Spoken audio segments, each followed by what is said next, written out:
How wonderful that some of you already got to visit a mosque. You're very fortunate here in Atlanta because you have many mosques, many opportunities to reach out to our Muslim brothers and sisters. In the whole state of Vermont, where I hail from, we have one. So you have no reason to not visit. It's right around the corner from you. There are mosques everywhere. And it's important that we visit because Islam is the most misunderstood and the most maligned religion in the world today. We are being whipped up into fear of Muslims. And when we are afraid, we're stupid, actually. We're operating out of just that reptilian part of our brain. When we're afraid, we don't have access to our higher functionings, our whole self, the power of the knowledge in our hearts, our whole being. We're resigned to a small place of living. Ali, the son-in-law of the Prophet, says, people are afraid of what they don't understand. So my hope today is to share with you a little bit about what I love about Islam in order to invite you to a place of more understanding and less fear. Islam is very practical. If you are looking for insights about how to live a good life, how to be a good person, Islam has wonderful gems to offer to you. One of the things I love most about Islam is that it invites us to be concerned about what is the most important thing in life. To get our priorities straight. What is it for you?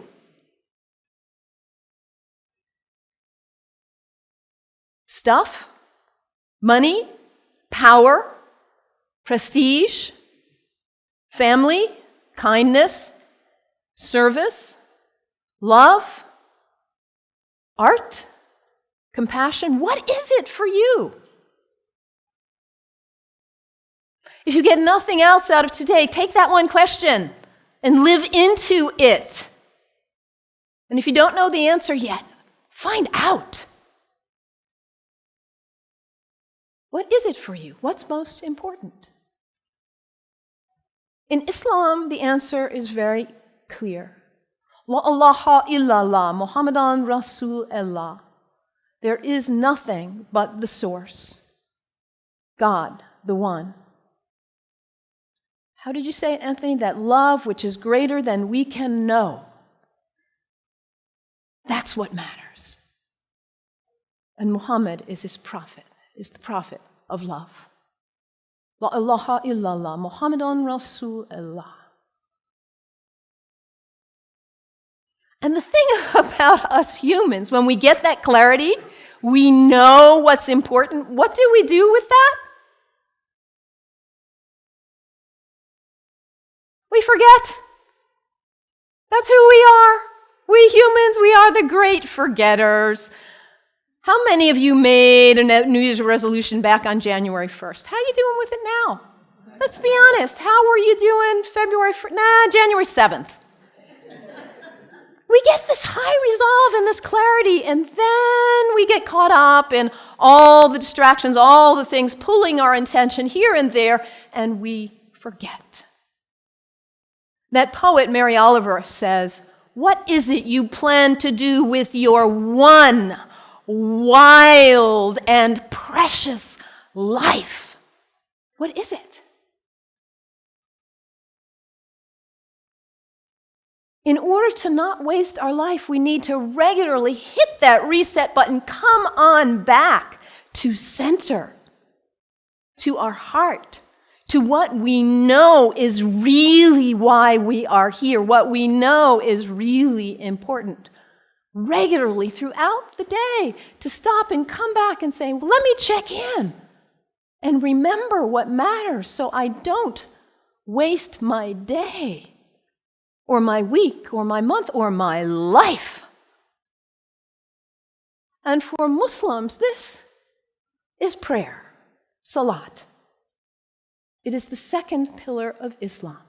The first pillar, la ilaha illallah, to know what matters. And the second pillar is to hit that reset button in order to regularly come back to center and remember what really matters. And for Muslims, this is not an activity in the head. It's an activity of the whole body. Allah Akbar, Allahu Akbar. Bismillah ar-Rahman ar-Rahim. Alhamdulillah, Rabbil Alameen. Ar-Rahman ar-Rahim. Malik Yawmiddin. Iyyak na'budu wa iyyak nasta'in. As-siratal mustaqim. Siratal ladhina an'amta alayhim. Ghayril maghdubi waladdallin. Amin. Allahu Akbar. Allahu Akbar. Allahu Akbar.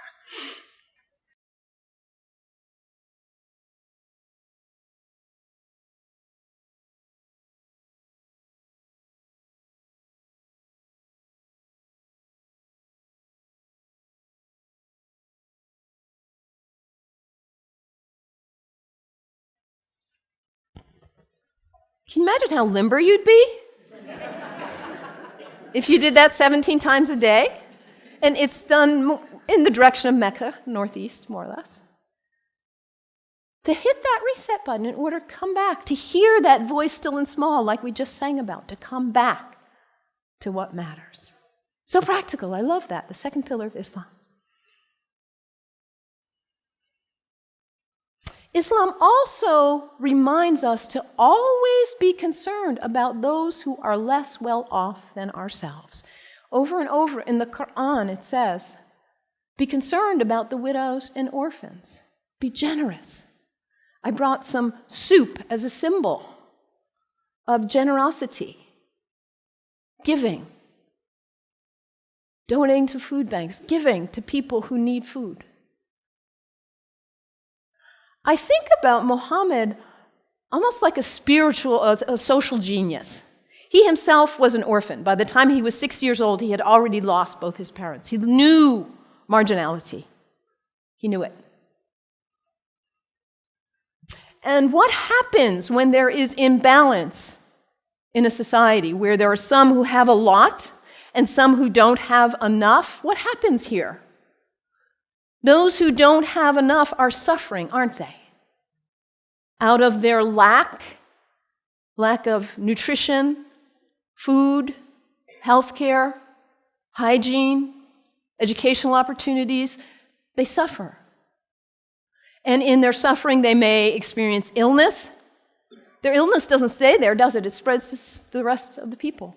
And in their need, they may choose to engage in criminal activity just to try to put food on the table. And that destabilizes the whole society when you have some without and some with too much. And what about the people with too much? Greed is spiritual bankruptcy. We cannot know well-being in our hearts when we are surrounded with too much while others are suffering. It creates instability. And Muhammad, peace be upon him, he was a spiritual genius, saying, let's bring it back into balance. Let's give. Let's be generous. And this is the third pillar of Islam, zakat, generosity. I love that about Islam. And I love, too, that Islam invites us to take a break from our habits. We humans, we're habitual creatures. We just are. We do something once, we do it again, we just do. How many of you are sitting in the same seat you always sit in today? That's okay, nothing wrong with that. We're creatures of habit. And if the habit's a good one, like brushing your teeth, wonderful. It strengthens you. Your habits can raise you up to give you strength and clarity to live your life on purpose with integrity. Or your habits can pull you down.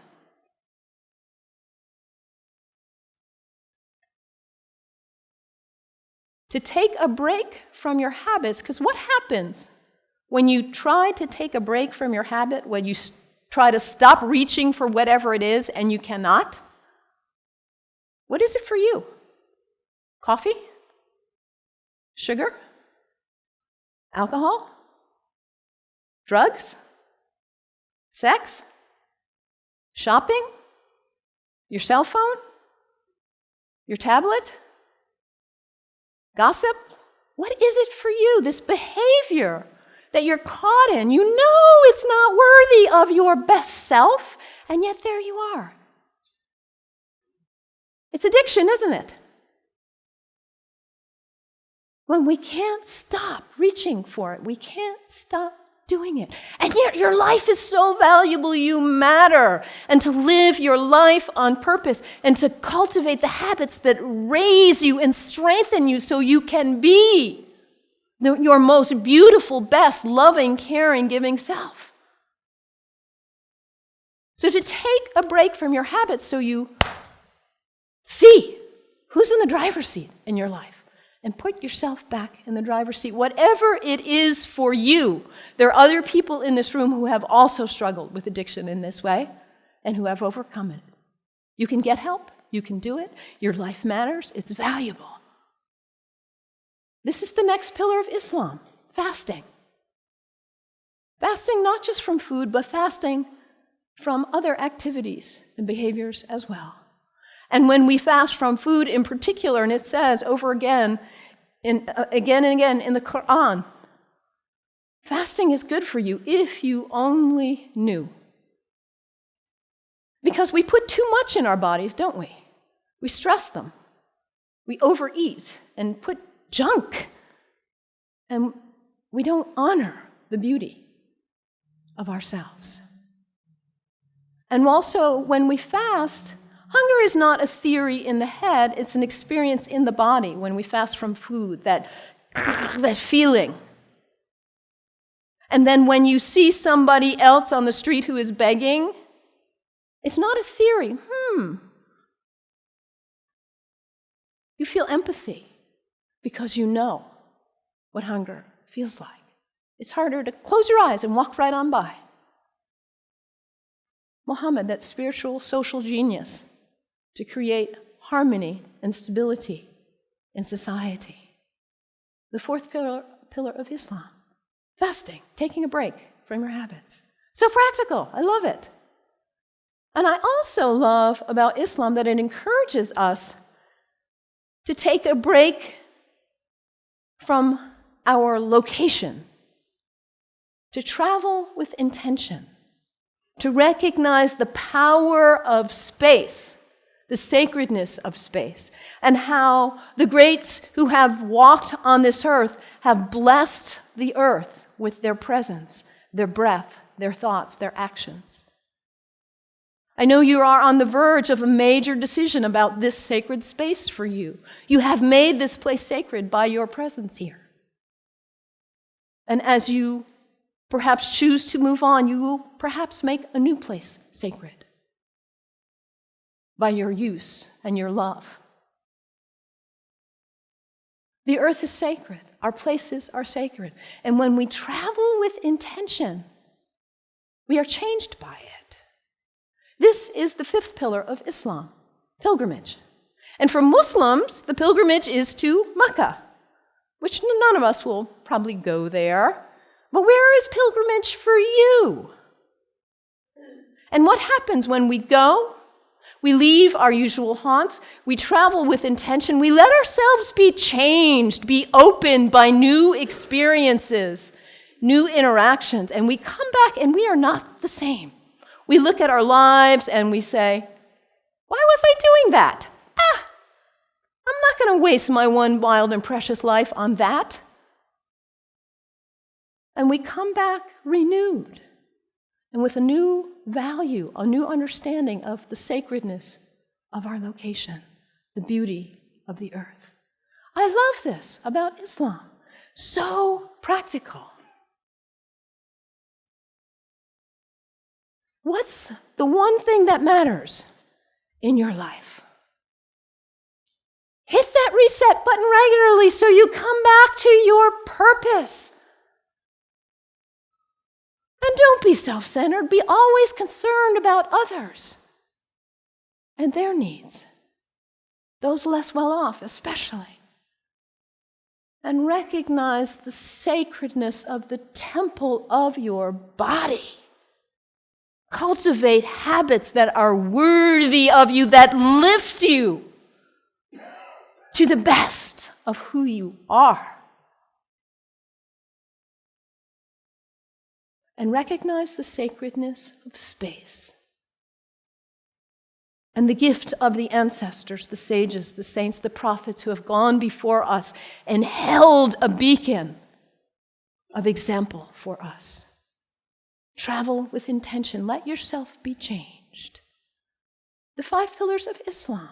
What great practical advice for living your life on purpose.